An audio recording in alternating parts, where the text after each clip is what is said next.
All right, hi everyone. My name is Hydrophobic, Hydro for short. I'm here with Recurring Void Effect today to interview Burgertime of SoCal. Hello.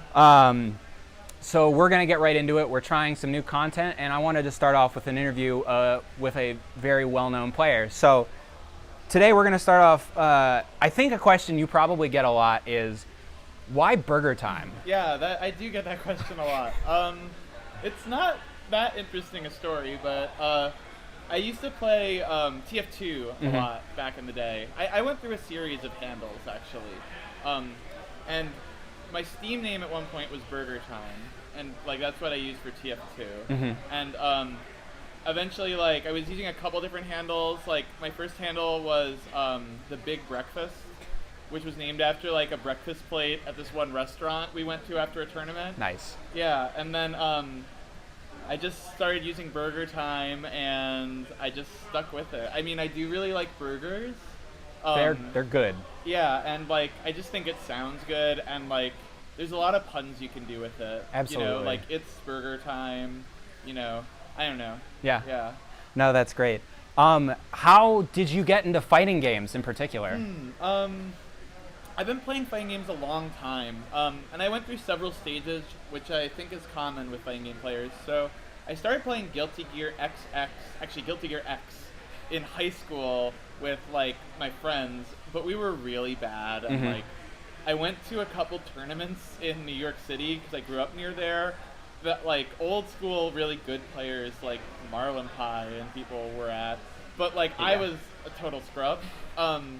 And I still really like fighting games. Like, I played Third Strike on Fightcade in college, and I played Street Fighter 4 online, but it wasn't until, like, 2013 that I started going to my local FGC.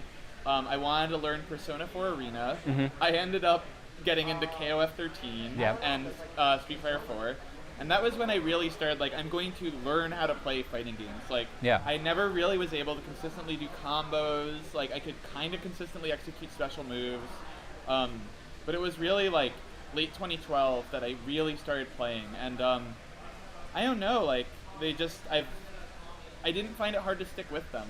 I really love them, and so I think based on what I've heard, I think a lot of people, obviously you started earlier, but a lot of people in the current FGC can trace their roots back to like Street Fighter 4. Yeah, got a lot of people in, so I think that's surprising that you kind of picked. That was when it really caught on with you. Yeah, like it was around Super, and like I think Arcade Edition was out. It was and for whatever reason, it was starting to go to my locals and not just playing online or like it at my home. That really like started giving me the drive to improve. Yes, that's when I got the drive to improve, and I think that's what you need. Yeah, like you don't have to have the drive to win, but you need the drive to improve to like play fighting games. You know Absolutely. what I mean? I totally get it. Yeah. I'm really into fighting games because I'm very competitive, and I like having something that I can work for. Yeah. Constantly there's always stuff you can get better at in fighting games. I don't think there's a single person that anyone can think of that doesn't have something they can improve on. Yeah. And while we're here, this is your PSA. Go to your locals. Yeah, you support really your locals. I know that we are at RVE. We're a net play series, but support your locals. It's important. It also will help you improve. Yes, like, it's really big. Nothing helped me improve more than playing people in person. It keeps it interesting. I think having people you can get really friendly with offline, it's a big deal. It's like, I don't know. FGC is really important to me. Yes. Yeah. All right, so we see how you got to fighting games. How did you get to Under Night? So I started playing Under Night right when it came out on Japanese PS3 release. Wow, so the original. So at EVO 2014? Yeah, at EVO 2014 they had a demo of the game. My friends were really excited about it. They like were really into anime games. I was playing more KOF at the time, but like I wanted to play anime games, but I just kind of wasn't good enough. So I tried the demo a little bit. Then the game came out. They brought it to a local. I tried it, and it was pretty cool. And honestly, I picked Merkava, and I just fell in love. Like, that's what drew me to Under Night, is I was like, holy crap, this character has dive kick, his character has this grab where Yeah. he like grabs you from across the screen and eats you, and I just fell in love with Merkava, like actually, and then like just learned the game and had like one other training partner that I played for a year and a half, and I don't know, it just over time it just became the game for me, Yeah. Yeah. I totally get that. I got in with Under Night and sort of, I've enjoyed other fighting games so far, but Yeah. Under Night is the one I keep coming back to in my spare time. So Yeah. I really understand that feeling. Yeah, I've been with it through EL console all the way to now, and I don't know, it's a great game. It's a great game. Yeah. So, I mean, speaking of Merkava, Yeah. I think most people in the community know now that there's a new version coming out that no one can decide what we're going to call it. We were just talking about this off screen. Is it CLR, -R, whatever? It's Uniclear, I think, but I like that one too. or Unicooler. I like Unique Low. I feel like that was a missed Unique opportunity, Low. but we'll leave that aside. Yeah, I mean, we don't know what it is. We but, don't. Yeah. So one thing everyone feels pretty confident, just based on the pattern, is that we're going to get probably new characters. Are you going to stick with Merkava? Are you going to go to a new character with this new version? Okay, I'm going to jump to ST for a second. Sure. So when ST came out, I actually dropped Merkava for about a year. Mm-hmm. I switched to Mika for about a year. It wasn't a good decision. But it was fun. Yeah. So Merkava is a character I really love. I would never stop playing Merkava. Yeah. Even if he got nerfed really badly, I would not just drop the character entirely. Mm-hmm. But if Uzuki, the witch character, is in the new game, I will definitely pick her up Yeah. as a secondary and possibly a main. She is very much my aesthetic. And, All right. I like witch characters a lot, and I don't know, it's always fun when a new game comes out to try someone new. Absolutely. So I think everyone has their main that they like, but if you're not, yeah, I think if you're not trying out the cast again or trying out new characters when a new version comes out, you're doing a disservice to yourself Yeah. because maybe someone comes out that fits you better. That said, I would never so if Uzuki's not in the game and Yeah. there's not a new character I like, I would not switch to an existing character. Fair enough. I would stick with Merkava. Fair enough. The cast is great, but I found my character in the cast. I get you know it. what I mean? Yeah, get it. Yeah. So we are here at Combo Breaker, and because we're at Combo Breaker, thankfully, finally, I want to ask you, what does tournament prep look like for you? It changes depending on the tournament and depending on... It's changed over the course of my fighting game career, I would say. So it used to be that I would enter 3 or 4 games at a tournament and kind of be taking them all equally seriously. And so tournament prep would just kind of be grinding matches, practicing my combos. At this point in time, Under Night is my main game by far. Yeah. I entered a couple other games this weekend, but I haven't practiced them, and I'm not expecting to do well in tournament. I'm mostly entering to play. Yeah. And so I'm also at a point where it's not about labbing necessarily. I don't know. Let me see how to put this. For the last few tournaments I've gone to, my main focus has been on preparation mentally. Sure. Getting my mental state in good order, working on my composure, my kind of mental endurance, Yeah. and my nerves and my focus, because I hit a level where I felt like that's what was holding me back. And that took a lot of different forms. For this tournament, I've just been grinding sets with my local players.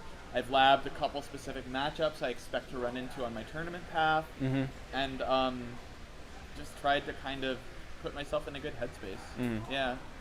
So would you say in general, or we can just talk about this Sure. Combo Breaker, how soon do you stop sort of just playing the game to have fun and switch into I am prepping for this specific tournament? I always play the game to have fun on a certain level. Okay. But that's I really love fighting games. I mean, people talk about at some point it becomes less this thing you do for fun that you enjoy and more this thing that you're competing in and trying to win. And that's there for me. But I also do just love playing the game, And Yeah. even Under Night, I love playing the game.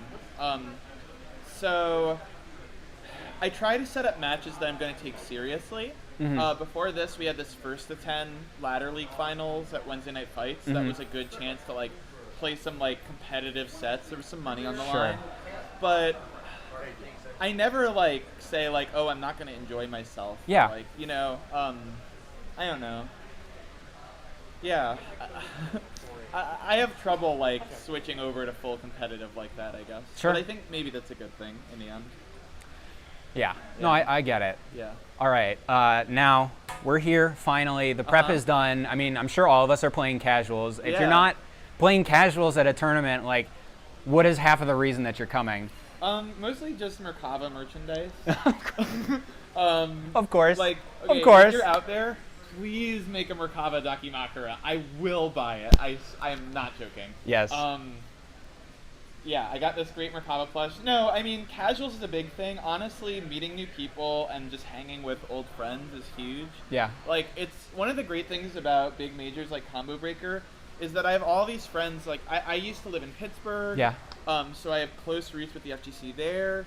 Now I'm in SoCal. So I have all these friends across the country, people I met at East Coast tournaments, people I've met at, I went to Florida for a tournament a couple times, and I even see Otaku. So it's just so great to like see everyone, and like, we all have this shared hobby and passion, and I don't know, being at majors just makes me really happy. So like the social aspect and just like getting to play some weird game with someone, and it's really fun. I try to play weird games, play new games, get good food. Yes. Yeah. I don't know, the socializing is fun. Absolutely. Yeah. So, I don't know if everyone who's watching knows, but there was a time last year where you were actually in Japan. Yeah. I believe it was for business, but you had a chance to play in the arcades. Yes, I did. And so I was curious, when you played in arcades, what was the player that left the biggest impression on you? Because there are a lot of big names in the Japanese arcades. I might not be able to boil it down to one. I might have to give you a couple. Yeah, absolutely. Okay, so I played in Shinjuku Battle Arena, which was really great. Yeah. I got to play there a lot. I went to like 4 free plays. Everyone was really friendly. If you're in Japan, if you're in Tokyo, definitely go check it out. Ohido was... Okay, so Ohido does this thing. Yeah. Like, you play him and you win the first round, and you're like, this guy's not, like, that big a deal. Like, I'm doing pretty good. Like, and then the second round, you get, like, his life bar down, you have a life lead, and he just flips a switch. Like, and you just can tell he's just decided, I'm not going to lose. Like, and then he just wins. Like, it's crazy. And I've seen him do it, like, he did it to me, I've seen him do it to other players. It's incredible. Like, he just decides, like, okay, I'm not gonna lose, like, this is what I need to do, and he just does it. That was really impressive. Yeah. Who else? I mean, like, a lot of people made me totally rethink matchups. Zawa kind of taught me that I did not know the Nanase matchup. Yeah. There was a lot of matchups I felt like I knew, but people were just one level above me, you know what I mean? Jikangare kind of made me feel like that too. Absolutely. But I think Ohido, in the end, was the player that really... He's just on another level, man. Yeah. There's a reason he has all those rank points. Yeah. Aside from being 6 million. something of a grind lord, the guy is good. I mean, like, he's insane. Yeah. And he's coming to Evo too. I know. North America, beware. Oh, I want to run back. I'm excited to see him. I know the matchup even better now. Like, it's good. Yeah. So, if we could talk for a second about up-and-coming players. I think this is something a lot of people like to ask top players because the joke for me is that a lot of people are hoping, they're like, if it was me asking, who's the up-and-coming Nanase players? First of all, I'm not so vain that I think that's me, but, you know, it is something that people like to hear, and so I kind of want to focus this question. On Nanase specifically? No. Sorry. I want to ask, in your local scene, and just do you think in the North American scene in general, one player each that you think people should be on the lookout for? Okay, yeah. I'm going to wait until people walk by, sorry. So, let's see. in my local scene, it's hard because I could give a couple answers to this question. Sure. There are a lot of players that people might know of, but I don't feel like have had real breakout performances yet. Yeah. I might have to give you a couple names again. That's totally Okay, fine. Cool. I think a lot of people have heard of Sploogey McNoodle. Absolutely. I don't feel like he's had a performance that shows his true strength yet. I think he is a really strong player.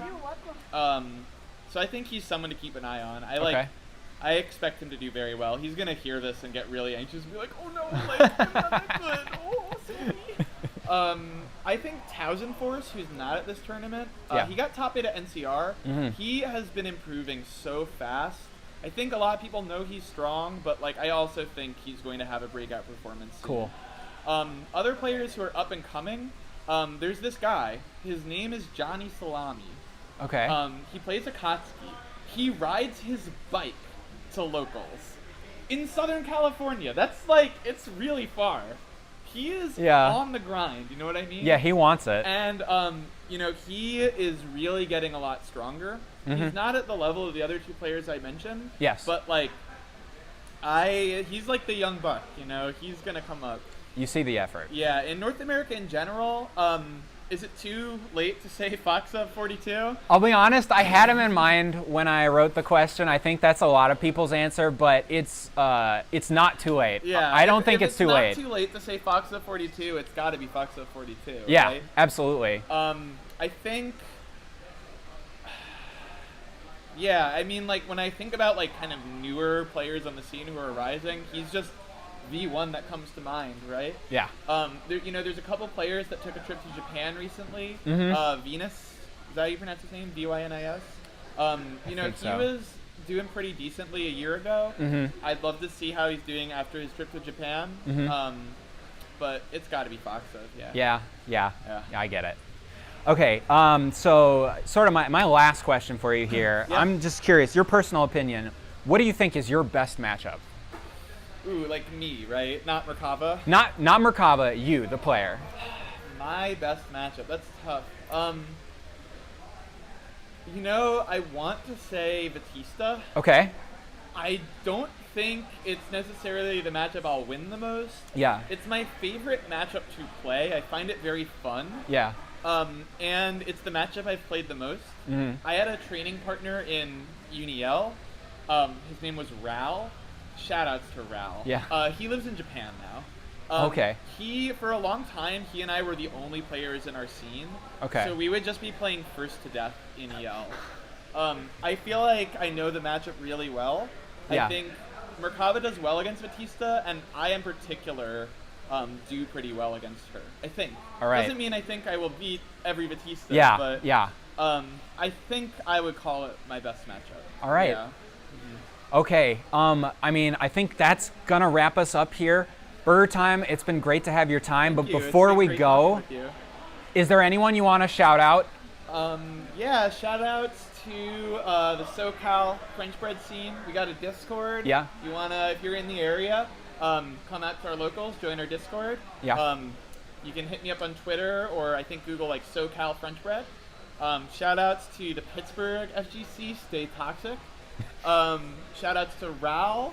I hope I see you at Evo, buddy. Yeah. And I guess that's about it. All right. Oh, shout outs to Papster. Papster. Yeah, Papster. And then before we go, where can the people catch you? So I'm on Twitter, Yep. Burgertime_FGC. I have a Twitch stream. I haven't been doing it too much lately, but I really want to do it again. Yeah. It's also Twitch Burgertime FGC. And I guess that's my social media. All right, Yeah. great. Yeah. I have a YouTube. Yeah. I upload mostly from my streams, but I have some analysis of my matches and some Merkava Wormoki tutorials. Yes. If you're interested in learning Merkava or even like improving your uni game, I highly suggest checking it out. I've gotten really good feedback on it. Absolutely. Totally agree. I've watched it. You are doing yourself, if you're playing Merkava and you are not watching these videos, you're doing yourself a disservice. Why not use these resources? Yeah, I think it's helpful, especially if you're absolutely. starting out. Oh, totally. Yeah. And then for us, I'm a hydrophobic with RVE.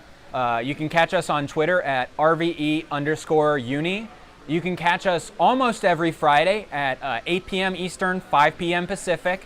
We will be doing first to sevens with 2 different people whenever we can. And any of the social media links discussed in the video today, you'll be able to find below the video. And thanks for watching, everyone. Thank you. Bye.